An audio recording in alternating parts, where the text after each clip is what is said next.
Amen. Le titre du message de ce matin est « Bâtir sur le roc ». Bâtir sur le roc. Lorsque je suis allé au Saguenay cette semaine, je suis allé pour quelques jours. Mercredi, on est parti mercredi soir tard et tout ça pour s'en aller voir un peu la famille dans la région du Saguenay d'où l'on vient. Et puis, on voulait aller passer quelques jours depuis un certain temps là-bas. Et on est allé, on a fait toutes sortes de choses extraordinaires, vraiment le fun, des choses que j'avais même jamais faites quand j'étais dans la région, d'aller voir le Pageant aérien avec les gros avions, les F-18 et toutes sortes de choses. En tout cas, c'était ceux qui connaissent un peu l'aviation et les choses militaires. C'était vraiment impressionnant d'aller là. Fait qu'on est allé là hier avant de revenir. Mais dans ce cadre-là aussi, on a passé à un moment donné, je pense c'est vendredi, devant la petite Maison-Blanche. Et est-ce que le monde connaisse la petite Maison-Blanche? Il y en a qui connaissent la petite Maison-Blanche? Plusieurs? My goodness. Après ça, les autres qui ne connaissent pas la petite Maison-Blanche, levez votre main. Il y a plus de gens qui ne connaissent pas la petite... Vous ne connaissez pas la petite Maison-Blanche? Imposez les mains à ces gens-là qui... On connaît la Maison-Blanche à Washington, mais ça, c'est la grosse Maison-Blanche. Moi, je vous parle de la petite Maison-Blanche. Il y a plusieurs années déjà, il y a eu un déluge, donc on appelait le déluge du Saguenay. Et à ce moment-là, il y a eu tellement de pluie qui est tombée, non seulement sur la région, mais dans le parc des Laurentides qui était surélevé. Et donc, il y a une quantité incroyable de pluie qui est venue avec la gestion des barrages hydroélectriques, etc., etc. Ça a apporté vraiment un déluge majeur là-bas. Plusieurs ont perdu, il y avait les fermes qui partaient, on voyait même avec la rivière les vaches qui flottaient, toutes sortes, le mobilier des gens, etc., etc., etc. Et puis donc, il y avait toutes sortes de maisons qui ont été emportées, il y a même une caisse qui est partie, ils ont perdu le coffre-fort est encore dans la rivière là-bas, ils n'ont jamais récupéré avec l'argent qui était dedans. Toutes sortes d'histoires qui se sont passées. Mais une, entre autres, c'est celle de la petite Maison-Blanche. Alentour de la Maison-Blanche, avoir su que vous ne connaissez pas la Maison-Blanche, j'aurais préparé une vidéo pour vous montrer une vidéo ce matin, mais je ne sais pas si jamais on la trouve, on pourra la remontrer tout à l'heure. Si jamais on peut aller sur YouTube, la petite Maison-Blanche, puis voir les choses qui passent au travail. Mais dans cette petite Maison-Blanche, alentour, il y avait plein d'autres demeures qui étaient là. Et quand les eaux sont arrivées, tout était emporté, les maisons qui étaient à côté, tout cela. Mais la petite Maison-Blanche, elle, c'était assez particulier parce qu'on voit même qu'elle n'a pas été emportée, mais l'eau passait au travers et même la partie avant de la maison parce que l'eau arrivait comme par derrière, mais la façade, elle levait du bas pour que l'eau puisse circuler comme au travers. Et elle est particulière, cette petite Maison-Blanche-là, puis on peut se poser la question, mais comment ça se fait qu'elle n'est pas partie, parce qu'elle était aussi vieille que les autres maisons et tout ça, mais elle est restée là. Et il y a la raison pour laquelle qu'elle est demeurée là, la petite Maison-Blanche, malgré les inondations, puis malgré que l'eau a passé même au travers de la maison, qu'elle est restée ancrée, c'est que le monsieur avait eu la bonne idée, il y a plusieurs années, de prendre des poteaux de fer et de les ancrer profondément dans le rocher. Donc, la maison a résisté parce qu'il y avait des poteaux de fer qui avaient fait que la maison était vraiment connectée dans le rocher. Et quand je regardais cette histoire-là, et quand c'est arrivé même il y a plusieurs années, j'en avais parlé aussi même dans d'autres églises, j'ai trouvé tellement l'image extraordinaire. Parce que qu'est-ce qui permet que notre maison à nous puisse demeurer malgré la tempête, malgré que les choses puissent venir alentour de nos vies et passer même au travers de nos vies, c'est le fait que nous aussi, on va être ancrés profondément dans le rocher de la parole de Dieu, dans le rocher de la parole de Dieu. Et c'est biblique. Matthieu, même dans Matthieu chapitre 7, versets 24 à 27, si on veut lire ensemble Matthieu 7, 24, 27, c'est pourquoi quiconque entend ces paroles que je dis et les met en pratique sera semblable à un homme prudent qui a bâti sa maison sur le roc.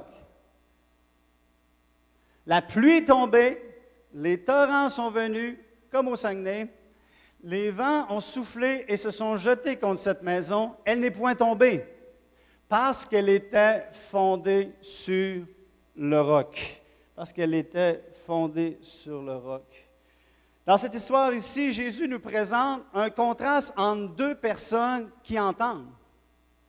Il y a un contraste qui est apporté entre deux personnes qui entendent. Jésus n'est pas en train de parler d'une personne qui entend et d'une personne qui n'entend pas. Donc, il est en train de parler de gens qui entendent la parole de Dieu. On n'est pas en train de dire qu'il y a les gens qui bâtissent la maison sur le roc, c'est les chrétiens qui entendent la parole, et ceux qui ne bâtissent pas la maison sur le roc, ce sont les incroyants qui n'entendent pas la parole. Non, Jésus parle littéralement de chrétiens. Jésus est en train de parler des gens qui sont exposés à la prédication de la parole de Dieu. C'est deux personnes qui entendent. Mais il y en a une qui met en pratique et l'autre qui ne met pas en pratique. Et ça, c'est la différence entre les deux. Et il utilise l'illustration des deux maisons, une qui va résister et une qui ne résistera pas face aux éléments naturels que représentent les circonstances de la vie. Donc, Jésus est en train d'utiliser l'histoire d'une maison symbolisant notre vie, et que là, il y a des éléments qui viennent. La parole de Dieu est déclarée, la parole de Dieu est annoncée, et il y a certaines personnes qui vont mettre en pratique ces principes-là, et d'autres personnes qui ne mettront pas en pratique. Et qu'est-ce qui nous pousse à mettre ces choses-là en pratique? C'est les circonstances de la vie qui viennent. Les tempêtes qui peuvent venir, les intempéries, les situations qui viennent dans nos vies éprouvent notre maison. Et on voit deux personnes qui réagissent différentes ici. Donc Jésus est en train de dire qu'il y aura des tempêtes qui vont venir nous frapper pendant notre vie et que nous avons la possibilité de résister à ces tempêtes. Nous avons la possibilité de bien réagir face à ces tempêtes-là, pas seulement en connaissant les principes de Dieu, mais en les appliquant. Et ces principes-là sont accessibles pour tous. Autant pour nos vies personnelles, pour notre mariage et que pour notre famille. 3 questions que je veux vous poser ce matin d'entrée de message. Et, premièrement, c'est connaissons-nous ces principes? Est-ce qu'on veut vivre notre vie sur cette terre sans connaître les principes de Dieu? Nous efforçons-nous à connaître les principes de Dieu?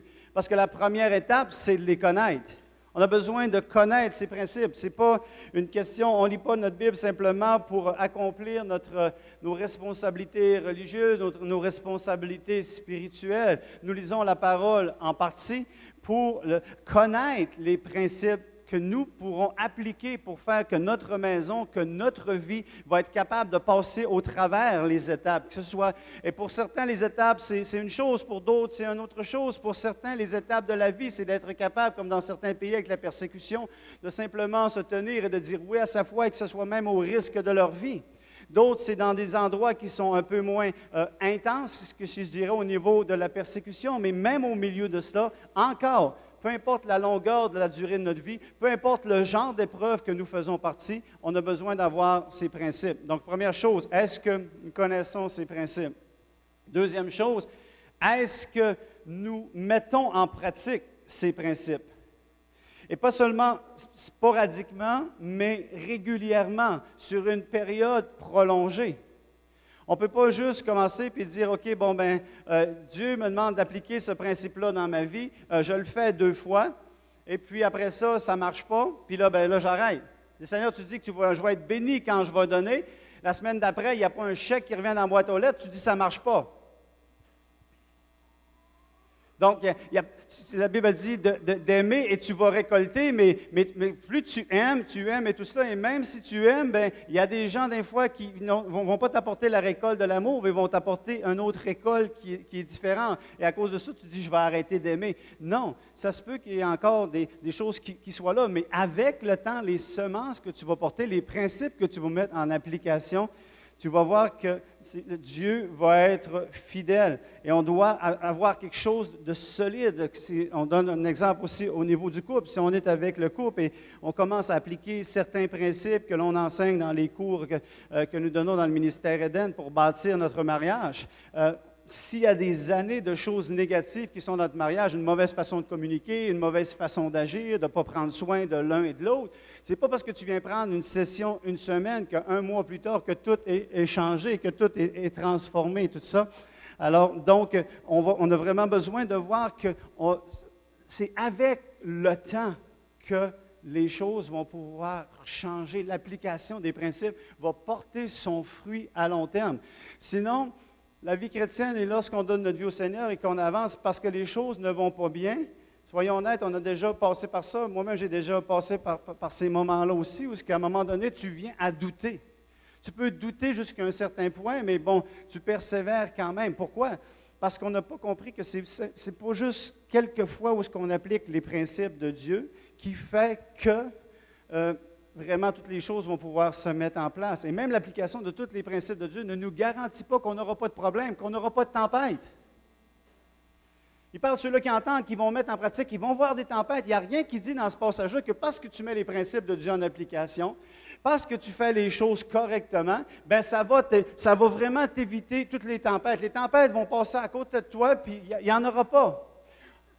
C'est pas vrai. C'est pas nécessairement vrai. Des fois, oui, c'est vrai. Et gloire à Dieu que des fois, c'est vrai qu'il y a des choses qui viennent sur les autres, tu sais, mais que nous, on est protégés parce qu'on est enfant de Dieu, mais aucune garantie que ça va toujours être comme ça. Il y a des moments où ce que le feu passe et les éléments sont détruits. Je parlais avec Brian Eggert, qui est un des responsables avec les Assemblées de la Pentecôte du Canada, qui a son bureau dans le coin de Toronto.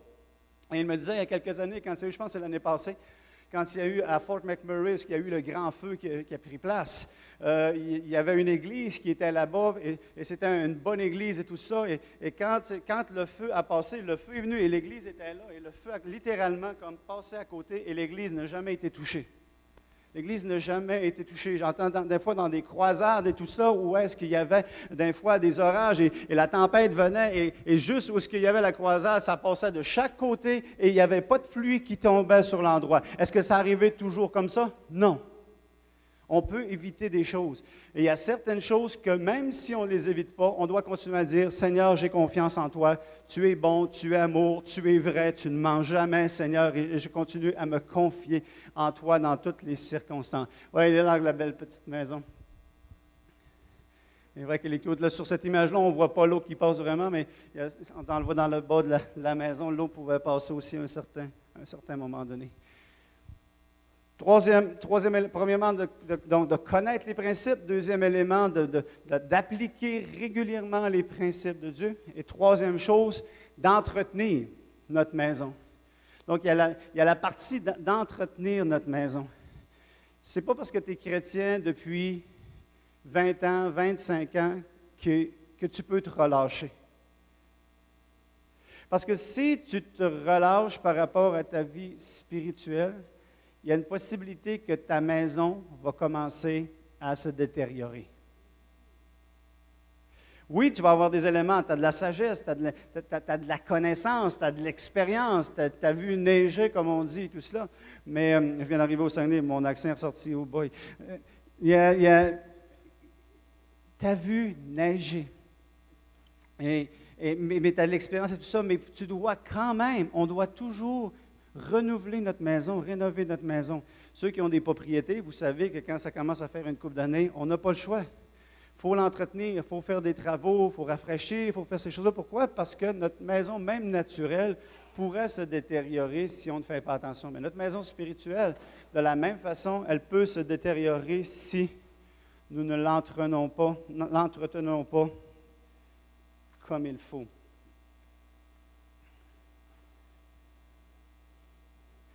J'aimerais vous proposer ce matin que les tempêtes et les situations de la vie qui viennent devant nous vont révéler l'état de notre maison, vont révéler dans quel état nous sommes. Ils vont vraiment révéler dans quel état nous sommes. Il y a quelques années, j'avais besoin de refaire ma toiture. Bon, ça avait besoin d'être entretenu. La maison a été bâtie depuis plusieurs années, tout ça. Et puis, j'avais besoin de refaire ma toiture. Quelqu'un est venu faire les travaux, etc. Il travaille, les choses semblent bien aller. Sauf que j'arrive un soir, je me couche, puis en plein milieu de la nuit, je suis là, je suis couché, puis j'entends toc, toc, toc, toc, toc, toc, toc, toc. Je vais à la toilette, j'entends toc. Je me dis, c'est quoi ça? Je vais jusque dans la cuisine, puis là, ça fait... C'est à la table de la cuisine. Oh non! Le toit coule. Pogner pour remonter le grenier, essayer d'aller voir qu'est-ce qui se passe avec ça. Éventuellement, tu es obligé durant la journée de faire venir le gars qui avait fait les travaux. On check les choses avec quelqu'un d'autre aussi. Et puis là, on monte sur le toit, puis là, on prend le boyau d'arrosage, puis là, on arrose pour essayer de voir à quelle place qu'elle rentre l'eau. Quelle place que l'eau pénètre dans la maison. C'est quoi le rapport avec notre histoire? C'est que la pluie est venue, parce que la pluie est venue, il y avait une faille à quelque part. Il y avait un accès à la maison qui faisait que quelque chose qui ne devait pas arriver arrivait. Et il a fallu regarder et tester pour voir c'était quoi le problème, c'était quoi l'état de la toiture, à quel endroit il y avait un problème. Et voyez-vous, je crois vraiment que dans la parole de Dieu, bien souvent, les intempéries, les situations, les choses qui viennent de la même façon, fait qu'il y a une fuite dans notre maison. Fait qu'il y a quelque chose qui a accès dans notre maison. Et les tempêtes de la vie, les situations de la vie vont révéler l'état de nos cœurs. Dans quel état est notre maison? On ne parle pas de faire venir un ouvrier, un électricien, quoi que ce soit pour être capable d'évaluer notre maison, évaluer le salaire, évaluer ces choses-là. Ce qui fait que nous sommes évalués, que notre cœur est évalué, c'est les situations de la vie. C'est facile de dire telle chose, mais c'est quand les choses arrivent qu'on voit la réalité de ce que tu crois et de qui tu es. Et je vais vous donner juste comme quelques exemples. Premièrement, ce sont les épreuves qui vont révéler ta capacité de persévérance. Quand tout va bien, c'est facile de continuer. Quand tout va bien, c'est facile de dire « let's go ». Mais vraiment, il y a des épreuves qui viennent dans ta vie, il y a des choses qui viennent dans ta vie, tout cela, qui vont simplement révéler ton niveau de persévérance. Et je connais certains d'entre vous ici, que ce soit dans le domaine des finances, que ce soit dans n'importe quel autre domaine, mariage ou peu importe, les relations et tout, que vraiment tu peux regarder et te dire « mais le niveau de persévérance de ces individus-là est extraordinaire. » Mais pourquoi j'ai été capable de ça? Parce que ça allait bien? Non, ça va bien, tout roule comme sur des roulettes. Je ne peux pas dire, bon, mais lui, il est vraiment persévérant. Oui, il est persévérant dans son travail et tout ça, mais quand ça devient difficile, ça va apporter vraiment un autre niveau de révélation d'où est-ce que tu en es avec la persévérance. Les délais vont révéler ta patience. Les délais vont révéler ta patience. Et les filles et les gars qui attendent peut-être un jour de trouver l'âme sœur, de pouvoir se marier, et puis qui continuent à attendre, révèlent un certain niveau de patience. Malheureusement, au travers des années, j'ai déjà entendu des gens que « Ah ben là, moi je suis tanné, ça fait à peu près 3-4 ans là, que j'attends que le Seigneur me donne quelqu'un pour me marier. Ben gars, just too bad, je vais aller m'en chercher un non-chrétien, peu importe, n'importe où, ou quoi que ce soit, où je vais aller, où j'abandonne le Seigneur, où je ne veux plus rien savoir de Dieu et tout. » Mais des fois, cet aspect-là simplement révèle que jusqu'à un certain point, notre niveau de patience et d'attente par rapport à Dieu peut avoir besoin de s'ajuster. Et je ne dis pas ça par condamnation ce matin, parce que quand on vit des situations difficiles, quelquefois, on peut avoir tendance à réagir et ça nous arrive vraiment comme tout le monde, des fois, de faillir dans cela. Mais on a besoin d'apprendre et de dire, Seigneur, où est-ce qu'il est mon niveau de patience? Où est-ce qu'il est mon niveau de patience? Les offenses vont révéler ton niveau d'amour et de grâce.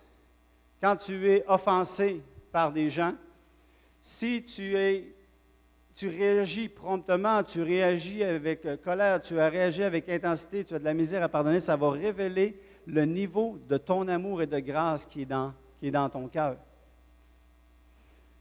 Le succès va mesurer ton niveau d'humilité ou d'orgueil.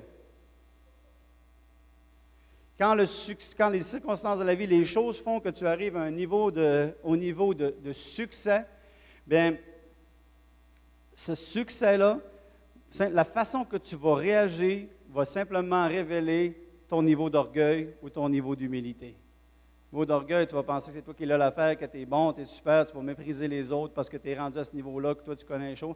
Ou encore ton niveau d'humilité, d'être capable de reconnaître que Dieu est la source de ta capacité et qu'il t'a donné une certaine capacité, tu lui rends gloire, même pour la capacité qu'il t'a donnée, et tu es capable d'accepter aussi ta part que tu as faite, parce que ça, ce n'est pas de l'humilité, de ne pas être capable de reconnaître la part que nous avons faite, c'est une fausse humilité. Donc, le succès va simplement, va encore là, révéler quelque chose.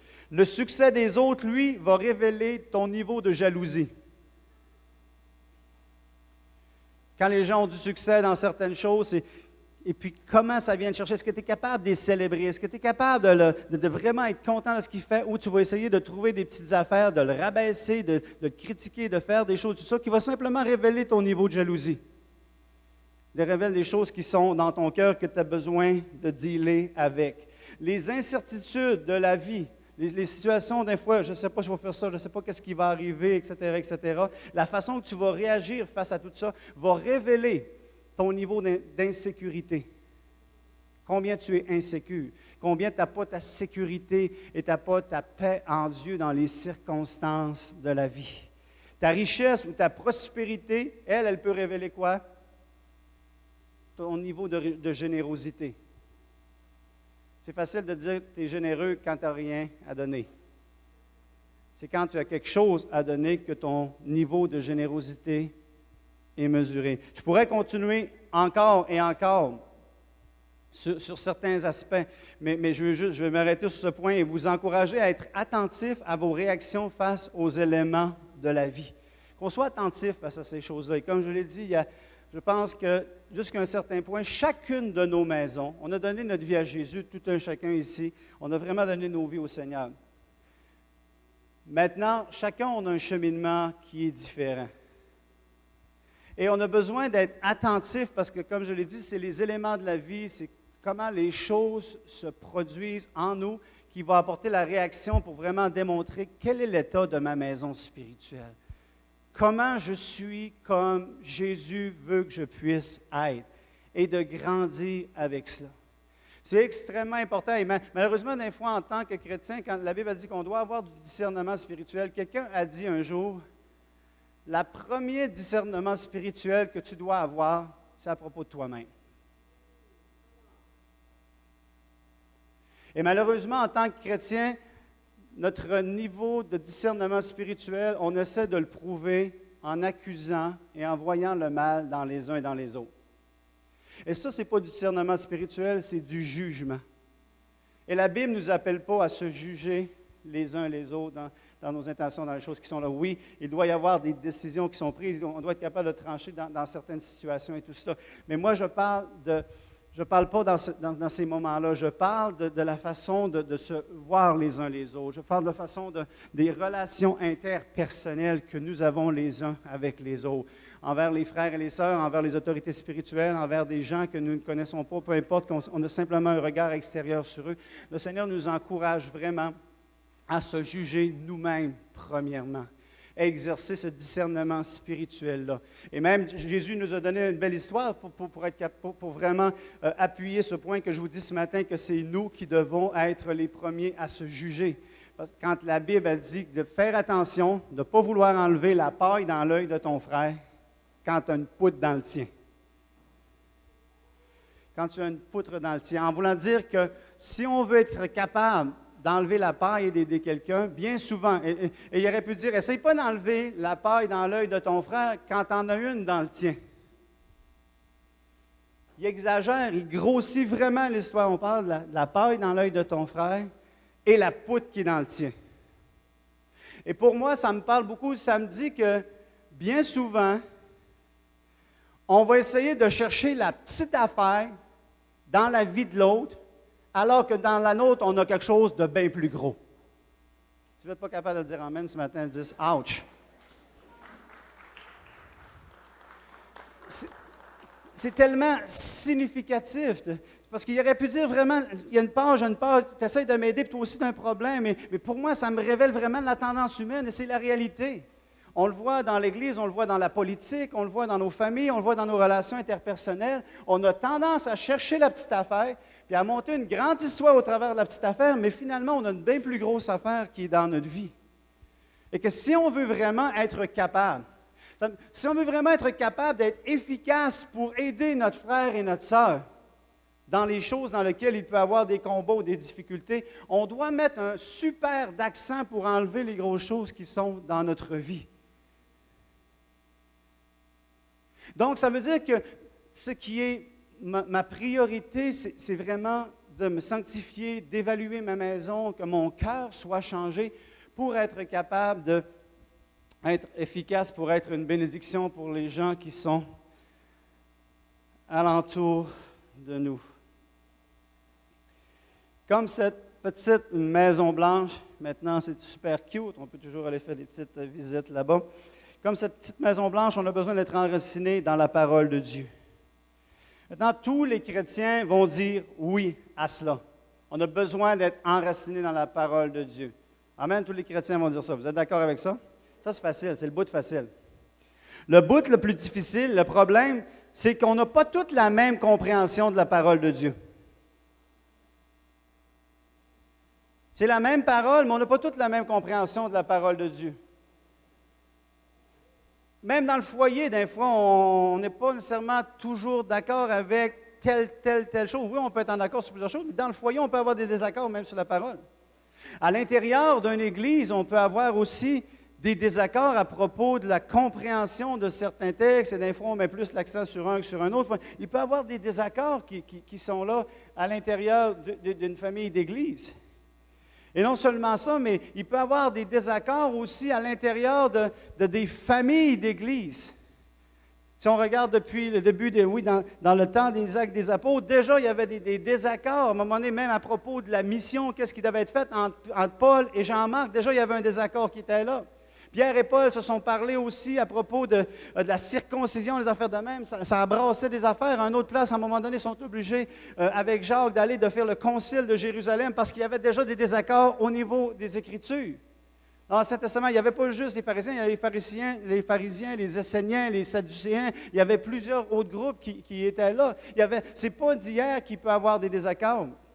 On regarde au travers de l'histoire du christianisme, il y a les baptistes, il y a les anabaptistes, il y a les frères en Christ, il y a les ménonites, il y a les presbytériens, il y a les anglicans, il y a les orthodoxes, il y a les catholiques, il y a les ci, il y a les ça, il y a ceux-là qui sont du renouveau, ceux qui sont pour la réforme apostolique, ceux qui sont des assemblées de la Pentecôte du Canada, ceux qui sont de Bethel, ceux qui sont de Brooklyn, ceux qui sont de Times Square Church. Il y a un paquet de mouvements partout.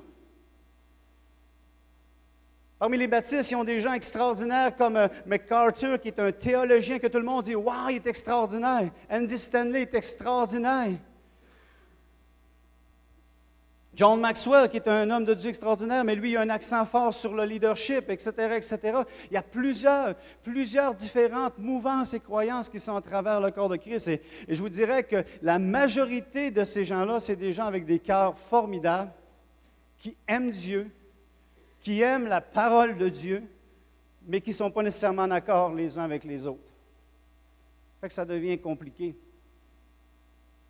Alors, qu'est-ce qu'on doit faire avec cela? Qu'est-ce qu'on doit faire avec cela? Premièrement, on doit avoir nos propres convictions personnelles, parce que nous allons devoir rendre compte pour nous-mêmes devant Dieu individuellement. Vous ne pourrez pas arriver devant Dieu et dire « Moi, j'ai cru ça parce que Pasteur Bruno m'a dit que c'était ça. » Si Pasteur Bruno était wrong, ça ne comptera pas. Tu avais besoin d'aller sonder toi-même les Écritures. Tu avais besoin de savoir pour toi-même qu'est-ce que tu crois, parce que c'est cela qui va être important devant Dieu. Est-ce que Dieu va considérer les aspects, l'influence, les enseignants qui étaient alentour de toi, le niveau d'influence, de conséquence? Dieu connaît toutes choses et il peut vraiment aller dans le détail pour être capable de te donner un jugement qui est juste avec toutes les données que lui, il a et que nous, on n'a pas. Mais pour toi, pour nous, on dit allez chercher vos propres convictions personnelles. Deuxièmement, nous devons respecter les autres dans l'amour et reconnaître en humilité que nous sommes peut-être dans l'erreur. C'est une attitude de cœur qu'on doit avoir. Moi, il y a plusieurs serviteurs de Dieu, plusieurs gens et tout ça, que je ne crois pas exactement la même chose et tout cela, mais j'ai besoin d'avoir ma conviction personnelle, de prêcher ma conviction personnelle, de vivre ma conviction personnelle, tout en sachant que mon frère et ma soeur qui sont différents, c'est peut-être eux autres qui ont raison. Et je ne suis pas là pour les juger, pour les condamner, pour dire qu'ils ne sont pas de Dieu, ou ils sont de Dieu, ou ils sont ci, ou ils sont ça, etc., etc. Oui, des fois, ça peut arriver dans le cadre de des conversations qu'on va un peu loin, on va dire certaines choses, etc., etc. Ça nous arrive toutes de pouvoir, des fois, dire plus que ce qu'on voudrait en dire. Amen? Y a-t-il juste moi que ça arrive? Ou? Rassurez-moi ce matin. L'important, c'est d'être capable de se rétracter, de revenir et de réajuster son cœur avec cette attitude-là de dire, voici ce que je crois, mais je respecte les autres. Et Dieu, qui est le juste juge, qui connaît toutes choses, va s'occuper de nous, de moi, et il va s'occuper des uns les autres. Et pour l'instant, je dois marcher dans l'humilité et dans l'amour et dans le respect. Troisième chose qu'on doit faire par rapport à ce challenge-là, ce défi-là, c'est que nous devons faire confiance à Dieu, qui bâtit son Église et qui demeure calme. Des fois, on panique plus que Dieu. Dieu, il reste calme. On va rester dans la thématique du déluge. Ce matin, la Bible a dit qu'au jour du déluge, pas du déluge du Saguenay, mais du déluge de Noé, Dieu était sur son trône. Il n'était pas en état de panique. Et des fois, quand on voit un semblant de doctrine, un semblant de tendance, un semblant de ci, un semblant de ça, on part à la guerre, on veut déclarer, on veut faire des choses, on veut attaquer agressivement par rapport à ces choses-là. Et c'est comme si que le reste du monde dépend de mon intervention et de comment moi je vais me retrouver à corriger les situations qui sont là. On doit être capable de faire confiance à Dieu, de dire, Seigneur, je sais que tu bâtis ton Église. Tu as dit, je bâtirai mon Église et le séjour des morts, les portes du séjour des morts ne prévaudront point contre elle. On doit rester calme. Sinon, chaque prédicateur, chaque mouvement ou quoi que ce soit, on pourrait trouver toutes sortes de choses. On a trouvé des choses même sur des gens, comme je pense à Billy Graham, un homme qui était respecté énormément de plusieurs mouvements chrétiens, baptistes, pentecôtistes, peu importe. Juste un jour, il est allé serrer la main du pape et maintenant, parce qu'il avait serré la main du pape, il était rendu condamné, il était dans l'hérésie, il faisait partie du mouvement de la fin des temps, des Illuminati, de n'importe qui, de n'importe quoi, parce qu'il a serré la main du pape. Qu'est-ce qui fait que serrer la main de quelqu'un fait de toi quelqu'un qui est possédé ou qui n'est pas correct? Le Seigneur connaît son cœur, donc on doit vraiment faire attention à cela.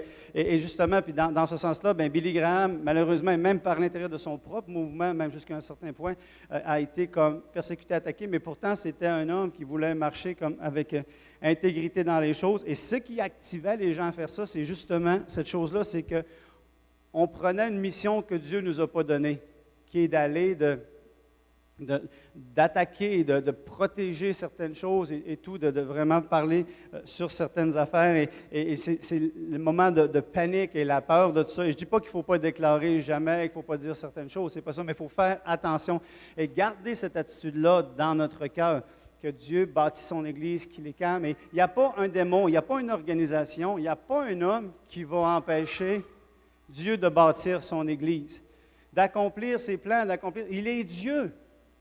Il est Dieu. Rien n'échappe au pouvoir de sa main. Rien n'échappe au pouvoir de sa main. Et on doit lui faire confiance. Donc, ça, c'est la troisième chose que l'on doit faire. Donc, premièrement, avoir nos convictions personnelles, le respect dans l'amour, faire confiance à Dieu qui bâtit son Église. Et pour un dernier point ce matin, quand on parle de l'importance de bâtir sa maison sur la parole, de marcher selon la parole, il y a un commentaire que j'ai entendu au travers les années sur lequel que je veux vraiment m'arrêter pour éclaircir ce matin. Et ce commentaire-là, c'est que quand il y a des choses qui sont faites dans l'Église et que nous sommes mal à l'aise avec cela, parce que nous ne voyons pas cela dans la parole. C'est moi, rephrase un peu. Au travers des années, des fois, les gens disaient « Je suis mal à l'aise par rapport à telle chose qui se fait dans l'Église. » Puis la raison pour laquelle que les gens utilisent malencontreusement cette expression-là, c'est que parce qu'ils ne voient pas cela dans l'Église, ils disent que ce n'est pas de Dieu. Parce qu'ils ne le voient pas dans la Bible. Parce qu'ils ne le voient pas dans la Bible, est-ce que je me suis trompé? Parce qu'ils ne le voient pas dans la Bible, ils sont mal à l'aise parce qu'ils ne voient pas ça dans la Bible, donc automatiquement, ils vont le qualifier comme étant pas de Dieu. Et je pense que c'est vraiment un mauvais instrument de mesure, c'est une mauvaise affirmation, puis laissez-moi juste vous le démontrer par certains exemples. Dans la parole de Dieu, si vous regardez dans le livre des Actes des Apôtres ou n'importe où dans la Bible, vous ne verrez pas de programme d'éducation chrétienne. Il n'y a aucune place qu'il y ait un programme d'enfants pour l'éducation chrétienne qui est dans la Bible. Pourtant, la plupart des églises chrétiennes évangéliques font un programme d'éducation chrétienne. Il n'y a pas de ministère de jeunesse dans le livre des Actes des Apôtres. La plupart des églises ont un ministère de jeunesse. Il n'y a pas de ministère des hommes et des femmes dans la Bible. Les hommes et les femmes servent, l'Église est là, mais il n'y a rien que vous allez voir. Établissez un ministère des hommes, établissez un ministère des femmes, établissez un ministère. Il n'y a rien qui dit ça. Donc, ce n'est pas biblique. Mais pourtant, la plupart des églises ont ça. Il n'y a pas de trésorier dans la Bible. Je n'ai pas vu de place, il parle des comités, il parle des choses, mais il n'y a aucune place qui dit ayez un trésorier dans l'Église. Pourtant, on en a. Il n'y a pas d'équipe de protocole et d'accueil aussi dans la Bible. Aucune place, on voit ce qu'il y a une équipe de protocole. Matthieu, il n'y a pas de guitare électrique, Matthieu, dans la Bible. Les instruments à cordes, mais avec un ampli et ces choses-là, il n'y a pas ça dans la Bible non plus. Il n'y a pas d'école biblique avec une remise de diplôme dans la Bible non plus. La prière du salut, quand quelqu'un donne sa vie à Jésus, qu'on dit « Fais cette prière-là avec moi. Seigneur Jésus, je reconnais que tu es Seigneur et Sauveur. Je te demande de venir dans ma vie, je crois. » Elle n'est pas écrite nulle part, la prière du salut, puis elle se prie dans les églises depuis des années. Est-ce que c'est une bonne prière? Oui, c'est une bonne prière. Mais elle n'est pas écrite textuellement nulle part dans la parole. Il n'y a pas de cours d'homilétique pour aider les gens à être capables d'être des meilleurs communicateurs, des meilleurs prédicateurs. Mais plusieurs prennent des cours d'homilétique pour l'enseignement de la parole. Il n'y a pas de ministère de multimédia dans la Bible non plus. Et combien d'autres choses que nous faisons aujourd'hui en tant que chrétiens ne sont pas écrites mot pour mot dans la Bible? Pourtant, ces choses sont bien acceptées et acceptées par habitude par la majorité. Quel est mon point ici? Ce n'est pas parce que quelque chose n'est pas écrit mot pour mot ou vu dans la parole que cette chose-là est mauvaise. Il n'y avait pas non plus de cours d'hébreu dans la Bible, mais pourtant, c'est une bénédiction de connaître l'hébreu ou même le grec pour mieux comprendre les Écritures. Ce qui est important, est-ce que ce que nous faisons soit fait pour l'édification, que cela ne contredise pas les vérités fondamentales des Écritures, les vérités de la parole de Dieu, que cela soit fait pour faire grandir les gens et avancer le royaume. La vérité, la parole de Dieu ne change pas, mais la forme et la façon de faire l'œuvre peut se manifester de différentes façons. C'est important de comprendre cela, c'est important de se demander par rapport aux choses qui peuvent être faites dans les églises. Est-ce que cela est fait selon les Écritures? Est-ce que cela est fait pour le bien de l'œuvre de Dieu? Si la réponse est oui, alors on peut utiliser ces choses pour bâtir la maison de Dieu. Je vais vous donner un exemple. La Bible nous encourage à rentrer dans le domaine prophétique, parce que la prophétie doit être présente dans le peuple de Dieu, que Dieu dit qu'il baptiserait de son Saint-Esprit, que les gens recevraient le Saint-Esprit, qu'ils prophétiseraient, qu'ils enseigneraient, toutes ces choses-là. Donc, le but, c'est d'apporter le niveau prophétique dans l'Église et de faire grandir ce don-là. Maintenant, si on fait comme on a fait, une école de formation où on aide des gens pour pouvoir apprendre et manifester ce don-là dans l'Église, est-ce que parce qu'on ne voit pas qu'il y a une école, malgré qu'on le voit dans l'Ancien Testament, que Samuel et des choses comme là avaient des écoles prophétiques qui étaient là, est-ce que si on fait quelque chose comme ça, puis qu'on veut faire grandir les gens, comme on développe les musiciens dans l'Église et qui ont commencé à un certain niveau, qu'on les apporte plus loin, si on veut apporter les gens plus loin à marcher dans l'Église et à grandir dans le domaine des dons prophétiques, est-ce que ce n'est pas correct, est-ce que ce n'est pas biblique d'avoir un groupe qui est formé pour cela? Parce qu'on ne le voit pas dans l'Écriture. Parce qu'on ne voit pas personne qui fait des Écritures avec une école qui avait dit on va les former, puis au bout d'un certain temps, ils vont pouvoir exercer leurs dons. Est-ce qu'il y a quelque chose de mal dans cela? Sur le point que je vous partage ce matin, il y a bien des choses que nous faisons et qui ne sont pas vraiment vues littéralement dans les Écritures. Est-ce que ça devient mal automatiquement parce qu'on ne le voit pas? Si on va avec ce que je vous ai dit ce matin, est-ce que ça contredit un principe des Écritures? Non, la Bible a dit que Paul dit même que je voudrais que tous prophétisent. Est-ce qu'on est en train d'édifier les gens, les former dans un cadre structuré et encadré? Est-ce qu'on est en train de vouloir bénir les gens parce que la prophétie édifie, exhorte et console et fait des choses positives? Donc, dans l'essence, il n'y a aucun principe de l'Écriture qui est bafoué. Et non seulement ça, mais on voit que c'est fait pour l'édification et l'avancement de l'œuvre de Dieu. Maintenant, si on s'attaque à la structure, si on s'attaque à la forme de ce que c'est fait, on tombe dans un endroit où ce que Dieu ne voudrait pas qu'on tombe dans cet endroit-là. Et Et on doit vraiment comme faire attention, parce que je me rappelle, même les premières années de mon collège biblique, je faisais ma formation, et un des professeurs, à cette époque-là, tout ce qui était une pièce de théâtre, parce que ça venait d'Hollywood, était du diable. Même si la pièce de théâtre était pour apporter le salut à des gens, même si la pièce de théâtre était pour édifier des gens, non, c'est du diable. On n'avait pas le droit de chanter, on n'avait pas le droit de danser, on n'avait pas le droit de ci, on n'avait pas le droit de ça, etc. Si on n'avait pas les bons habillements, on était dehors. On s'attaquait à la forme en oubliant que ce qui est important devant Dieu, c'est l'essence, c'est le cœur, c'est la motivation des choses qui sont là. Donc, quand on parle de bâtir notre vie, de bâtir nos vies à nous personnellement, on a besoin d'évaluer nos cœurs, comme je le disais ce matin. Maintenant, quand c'est en train de bâtir l'Église, de bâtir le royaume des cieux, de bâtir les choses du royaume des cieux, on doit comprendre qu'il y a des variantes, il y a différentes choses que dans l'ensemble du corps de Christ peuvent être différents, et qu'il y a aussi certaines choses qu'on ne voit pas nécessairement tout l'ensemble des choses qui sont là. Voyez-vous, si on regarde dans le jardin d'Éden, c'est vraiment la nature de Dieu. Quand j'ai déjà prêché au travers les années, je vous ai dit, souvent les gens comprennent les Écritures, mais ils ne comprennent pas la nature de Dieu. Et si tu ne comprends pas la nature de Dieu, tu vas mal interpréter les Écritures. Quand Dieu a placé Adam et Ève dans le jardin d'Éden, qu'est-ce qu'il a fait à ce moment-là? Il a dit, multipliez, assujettissez, dominez. C'est ce qu'il a dit. Il n'a pas donné un exemplaire avec 100 feuilles, avec voici ce que tu peux faire pour assujettir, voici ce que tu peux faire pour multiplier, voici ce que tu peux faire pour dominer. Pour moi, qu'est-ce que ça me dit dans le jardin? C'est que Dieu donne un cadre général dans lequel il veut qu'on respecte ce cadre-là au niveau de ses valeurs, au niveau de sa nature, au niveau de ces choses-là. Mais à l'intérieur de cela, il veut qu'on puisse créer avec lui. Il nous donne un champ de liberté pour le faire. Et c'est là où est-ce que le peuple de Dieu doit être souple et d'être capable d'accepter que le véhicule, la façon, la forme dans laquelle nous faisons peut varier. Et ce n'est pas nécessairement tout le monde qui est à l'aise dans toutes les formes, puis c'est correct. C'est correct qu'on ne soit pas nécessairement à l'aise dans toutes les formes. Mais n'attaquons pas la forme. Surtout si les vérités de Dieu et les valeurs du royaume et le principe d'édification est présent, on ne doit pas attaquer la forme à ce moment-là. On doit simplement s'en remettre à Dieu et bâtir de cette façon-là. Ce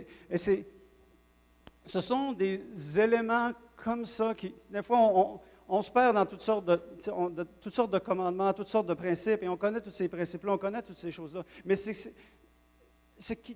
qui nous guide, ce n'est pas nécessairement toutes les lois avec exactitude. Ce qui nous guide, c'est des principes de base. Le principe de l'amour. Le principe de laisser Dieu travailler sur nous-mêmes. Le principe d'être là avec le cœur de Dieu dans les choses pour construire, pour bâtir notre maison et bâtir la maison de Dieu et bâtir l'œuvre de Dieu au travers de nos vies. Et ça, pour moi, c'est des lunettes de la vie. C'est ce qui me guide. Fait que chacune de mes décisions, chacune des lois, chacune des autres principes sont vues à la lumière de mes principes de base, de ma compréhension de l'amour de Dieu, de la nature de Dieu, de la manifestation de l'amour de Dieu dans ma vie pour faire avancer son œuvre. Et d'avoir cette position-là, comme je disais plus tôt, d'humilité, de dire peut-être que je me trompe dans ces choses-là, mais je garde cette fondation-là dans ma vie, c'est elle qui va me guider. Si vous avez ces éléments de base-là qui sont là, vous allez vous garder vous-même. Nous allons nous garder nous-mêmes. Nous allons nous protéger nous-mêmes. Nous allons évaluer notre maison. Nous allons évaluer qui nous sommes pour savoir s'ils sont en lien avec ces principes-là et avancer. Et c'est une protection pour nous et c'est une protection aussi pour l'œuvre de Dieu. Amen. Est-ce qu'on peut se lever ensemble? On va terminer avec un mot de prière.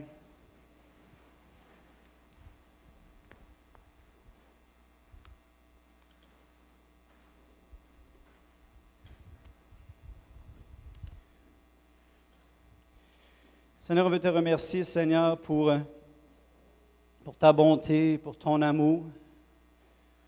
On veut te remercier, ô Dieu, pour ta parole qui est comme une lampe à nos pieds. Je te remercie pour ton Saint-Esprit qui vient, qui nous enseigne et nous conduit dans toute la vérité. Seigneur, continue de nous enseigner, continue de nous apporter de plus en plus dans tes voies, Seigneur. Continue à nous révéler tout un chacun, Seigneur, moi-même inclus, Seigneur Dieu, l'état de notre maison, l'état de nos cœurs, l'état de nos pensées, pour que nous puissions rénover aux besoins, modifier aux besoins, Seigneur. Montre-nous, oh Dieu. Bâtis nos vies et continue à bâtir, Seigneur Dieu, à source de vie, Seigneur, l'Église que tu veux bâtir, Seigneur Dieu. Continue, Seigneur, dans la région de l'Outaouais, au travers de cette grande famille d'églises, Seigneur Dieu, et non seulement en Outaouais, mais dans notre génération, Seigneur, tu fais une œuvre et continue à nous garder afin que nous puissions nous aimer, nous respecter, nous fortifier, nous encourager, nous amener plus loin les uns et les autres, Seigneur, parce que c'est toi qui nous as donné comme cette grande famille, Seigneur Jésus, et continue d'augmenter l'unité et l'amour fraternel au travers de ton corps, Seigneur. Et on te remercie, mon Dieu, pour tout ce que tu as fait, tout ce que tu fais, tout ce que tu vas continuer de faire, Père, dans le nom de Jésus. Amen. Amen. Que le Seigneur vous bénisse.